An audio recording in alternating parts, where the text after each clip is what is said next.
you explain to us about the Chingford Séance you went to? Yeah, the Chingford Séance occurred a few years ago, and what happened there was we had a lady, unbeknown to me at the time, she was a psychic medium. She used to come to our regular meetings that we held in London, and at the close of one of the meetings she says, "Malcolm, would you like to come and look at dead people?" What? Did I hear you right? This is what I've been looking for all my life. Well, we have a séance that we have in my home in Chingford, and we have some fantastic evidence coming through. We've came to your meetings a few times. You can see that you're serious, and we would like to get you involved.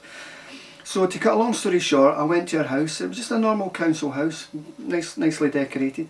I went along there myself, and before the rest of the guests arrived, because there were 3 other guests and the psychic medium who was going to be there, she took me into one of the bedrooms upstairs and showed me a little glass case. It was about so high from there to there, and it had little glass shelves on it. And on these shelves was a combination of rings on the shelves with little tags on it, military braid, coins. And I says, "What's that?"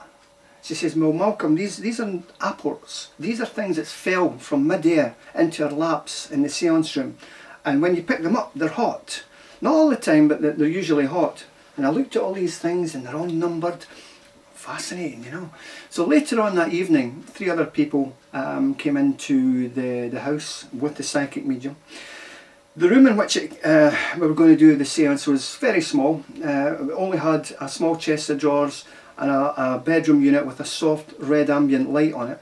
I checked all the walls for hidden compartments to see if it was hollow. I checked the floorboards. I checked for any hidden devices or contraptions it could give rise to, maybe a micro cassette with voices. Nothing there, absolutely nothing I could see. In the corner of the room was a big black sheet from one corner to the other. Behind the sheet was a small Winfield plastic chair, of which the medium of that evening was going to sit. I'm telling the story very quickly here, Mark, it is a long story. Anyway, the medium came in. We tied him with very heavy Velcro straps onto the chair, and I checked his person to make sure again there were no hidden devices or anything like that. I was happy, and his socks came out of beneath the curtain, so he was physically enclosed with this.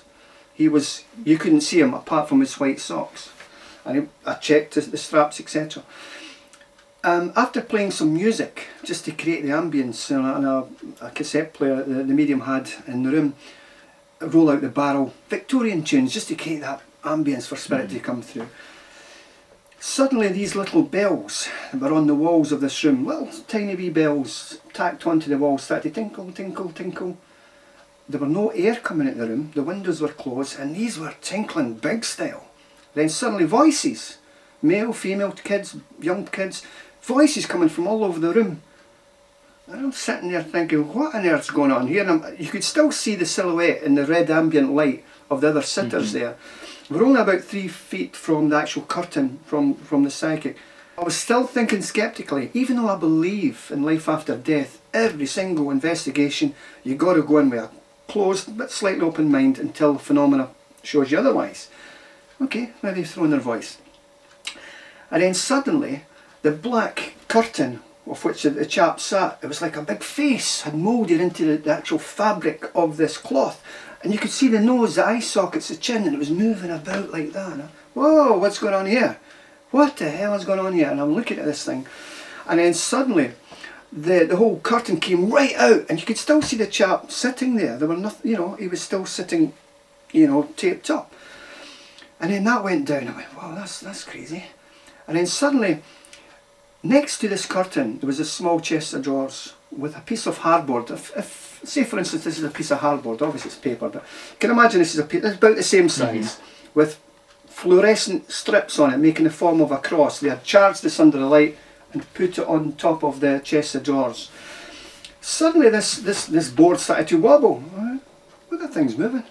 That thing's moving. And suddenly the small chest of drawers, which was quite heavy, rose up into the air and started moving across in midair and just dropped at my feet. And I was astonished at this. I was absolutely gobsmacked at this. And then a voice came out. It says, "Was Mr. Robinson impressed by that?" Yes. Well, I said I'd be more impressed if you took it back the way. So we shall see what we can do, was the voice.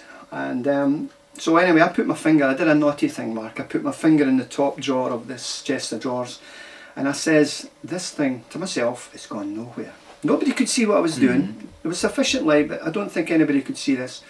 And after a minute or so, this thing started to vibrate, and I tried ever so hard to pull it back with no luck. It just slipped like a hot knife through butter, right up into there and went back from whence it came. And that was, just as it went back, the whole room, it was like a big gale, like one of these big wind machines. A big wind, terrific wind came all over the room, and the temperature dropped considerably. And it's just like one of these films.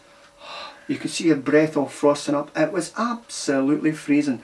And just then this face came all over the sheet again. It was absolutely scary. And then a voice says, Mr. Robinson has not checked our medium. Would he care to step forward? Wow, I've never had this before. So I walked only 2 paces, only 3 feet, moved the curtain back, and this chap was still sitting in his chair all strapped up, and he had his head gently resting on his chest. Where the glow came from, I don't know, but he had this beautiful radiant soft glow all over his face. Where's that coming from? And I checked his body, nothing there, and I checked the straps are still very, very tight. And I just don't know what, to this day I don't know what went on. Wow. Very bizarre. That's a short version.